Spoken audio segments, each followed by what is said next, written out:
इमरान खान साहब ने अपने केसेस के बारे में कुछ बताया। वो ये कहते हैं कि अडियाला में मेरा नाम नेहाद ट्रायल कोई जज नहीं, एक ISI का कर्नल चलवा रहा है जो आर्मी चीफ आसिम मुनीर से हदायत लेता है। ये सिविल नहीं मिलिट्री ट्रायल है। पाकिस्तान में इस वक्त जो भी हो रहा है आसिम लॉ के तहत हो रहा है और मुसलसल आइन और कानून की धज्जियां उड़ाई जा रही हैं। मुझ पर 300 से ज़ायद बेबुनियाद मुकदमा दर्ज किए गए हैं जिनका मैं सामना कर रहा हूं और कोई डील किए बगैर अदालतों से इंसाफ लेकर ही बाहर आऊँगा। हमारी जमात पर हर तरह का जुल्म ढाया गया। अगर मेरिट पर फैसला किया जाए तो मैं और मेरी अहलिया आज ही रिहा हो जाएं। मेरे और मेरी अहलिया बुशरा बेगम के तमाम इंसानी हकूक़ पामाल हैं। हमें आम कैदियों वाली सहूलियात से भी महरूम रखा गया है। मेरी किताबें तक रोक ली जाती हैं। 8 माह में सिर्फ एक बार मेरी बच्चों से बात करवाई गई है। जजों की मेरे मुकदमात में कोई हैसियत नहीं। ना मेरे मुकदमात का ट्रायल जज आज़ादाना तौर पर कर सकते हैं, बल्कि एक कर्नल जो कहता है वही फैसला करते हैं। वो कर्नल आसिम मुनीर के अहकामात पर चलता है। अभी सिर्फ ये पैराग्राफ में 4-5 दफ़ा आसिम मुनीर का नाम आ गया।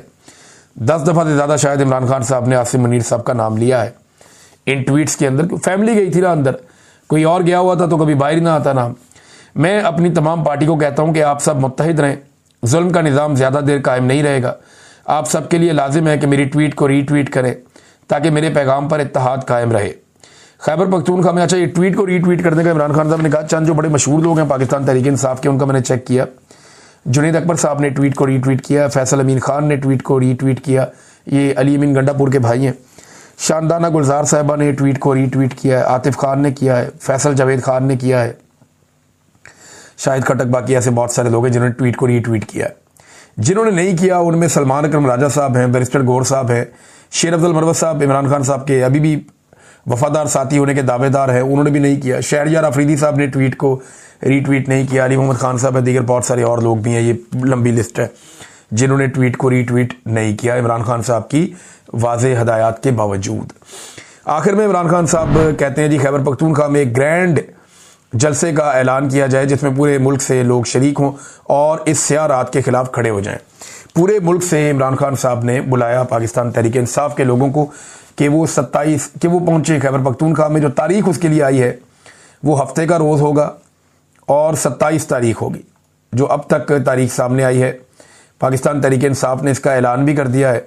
जुनैद अकबर साहब ने इसको ट्वीट करके बताया कि कायद इमरान खान साहब के हुक्म पर 27 सितंबर को पेशावर में तारीखी जलसा होगा।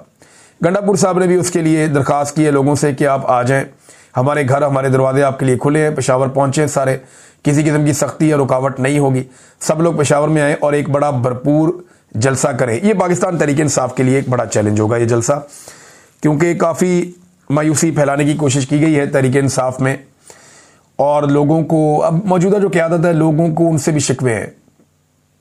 ख़ास तौर पे जो गंडापुर साहब है उनकी मकबूलियत बहुत ज़्यादा कम हुई है।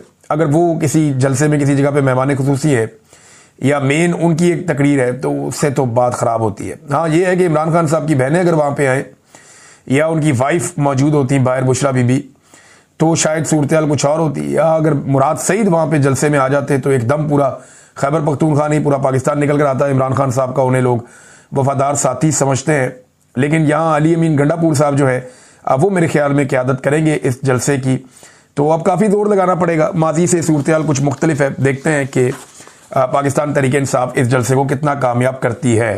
इस्लामाबाद हाई कोर्ट से, अब इस्लामाबाद हाई कोर्ट की तारीफ सिंपल ये है कि ये हाई कोर्ट एक ऐसे चीफ जस्टिस के हवाले कर दिया गया जिनको लाहौर से उठाकर लाया गया 26वीं आईनी तरमीम के नतीजे में। जस्टिस याह्या अफरीदी इनको लाहौर से लेकर आए और 15वें नंबर से उठा के ला के यहाँ पे इस्लामाबाद हाई कोर्ट में चीफ जस्टिस बना दिया। इससे पहले आईने पाकिस्तान इसकी इजाज़त नहीं देता था कि किसी और हाई कोर्ट से किसी जज को ला के दूसरे हाई कोर्ट में बिठा दिया जाए, तो 26वीं आईनी तरमीम में इसका रास्ता खोला गया और फिर वहाँ से एक जज को लाकर यहाँ पे इस्लामाबाद हाई कोर्ट में चीफ जस्टिस बना दिया गया। अब तब से लेकर अब तक इस्लामाबाद हाई कोर्ट ने 2-4 चीज़ें बड़ी इंपॉर्टेंट की हैं। नंबर 1, इंसानी हकूक़ के मामलात को तो दफना कर रख दिया है। पाकिस्तान तहरीक इंसाफ और पाकिस्तान तहरीक इंसाफ से जुड़े लोगों को दीवार के साथ लगा दिया है। इंसाफ नापैद हो गया है। हुकूमत की चाकरी चल रही है अदालत में, और जो नए आने वाले जजेस हैं, यानी जितने जजेस वहाँ मौजूद थे वो सारे इंसाफ पसंद जज थे। अब जितने नए आने वाले जजेस हैं वो उनको अहम तरीन जगहों पे, अहम तरीन पोजीशंस के ऊपर उनको रखा गया, तमाम अहम केसेस उनके सामने लगाए जाते हैं। मिसाल के तौर पे जस्टिस जहांगीरी, इन्हें अब काम से रोक दिया गया है। ये अदालत के अंदर जब समाअत हो रही थी तो बड़ी तादाद में वकला वहाँ पे मौजूद थे, तो अदालत में ऐसी कोई बात करने की कोई शायद जरूरत ही नहीं हुई जज साहबान की। ये 2 रुकनी एक बेंच बना हुआ था और इसको भी हेड कर रहे थे chief justice Islamabad high court justice Dogar. अब जस्टिस जहांगीरी वो जज हैं जिन्होंने सबसे पहले आवाज़ उठाई थी जिन जजों में कि एजेंसियां मुदाखलत करती हैं हमारे काम में, हमें दबाव में लेती हैं और हम पर असरअंदाज होती हैं हमारे फैसलों पर, लिहाजा जो एजेंसियां हरकतें कर रही हैं उनको रोका जाए। ये उन जजेस में से एक हैं। अब जब इन्होंने एजेंसियों के खिलाफ आवाज़ उठाई थी तब से इनको दीवार के साथ लगाने का सिलसिला शुरू हो गया था। जस्टिस जहांगीरी पे एक तो इल्ज़ाम यह है या प्रॉब्लम यह है इनसे कि इन्होंने जो इंटेलिजेंस एजेंसियां हैं अदालती मामलात में उनकी मुदाखलत को नापसंद किया था और उसके खिलाफ आवाज़ उठाई थी।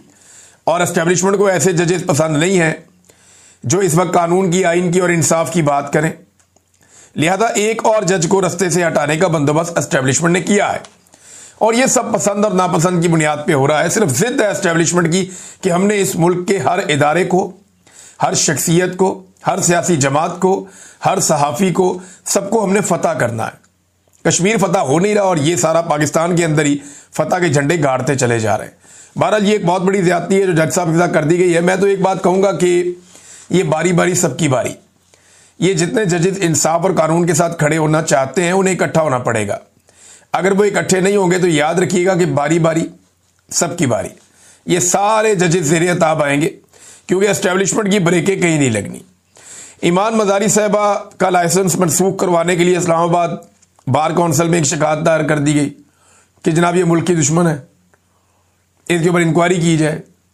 वैसे अजीब मुल्क की दुश्मन है जो हमेशा पिसे हुए तबकात, गरीबों की, कमज़ोरों की, जिन्हें दबाया गया उनके हक में बात करती है। अजीब दुश्मन है जो आइन की बात करती है, कानून की बात करती है, इंसाफ की बात करती है। तो ये तो कोई मुल्क दुश्मनी नहीं है, बल्कि इससे ज्यादा तो मुल्क की खिदमत कोई नहीं हो सकती। दूसरी जानिब ईमान मजारी साहबा ने यह किया कि जो सुप्रीम जुडिशल काउंसिल को उन्होंने एक बाकायदा मुरासला भिजवाया था, एक तफसीलात सारी भेजी थी कि उन्हें नौकरी की जगह पे या उनके काम की जगह पे उन्हें हरासमेंट का सामना करना पड़ा और उनको हरास किया जस्टिस डोगर ने। तो उसके बाद उन्होंने 2 जगह पे दरखास्त दी थी ना, एक तो इस्लामाबाद हाई कोर्ट में दी थी जो कमेटी है हरासमेंट की, तो वो कमेटी तब्दील कर दी जस्टिस डोगर ने। अब यही मामला इन्होंने दोबारा लिखा उस लेटर के अंदर कि जनाब मैं, हरासमेंट मेरी हुई है, मैंने दरखास्त दी है, जहां दरखास्त दी है वो कमेटी तब्दील कर दी और कमेटी भी उसने तब्दील की जिसके खिलाफ मैंने दरखास्त दी है।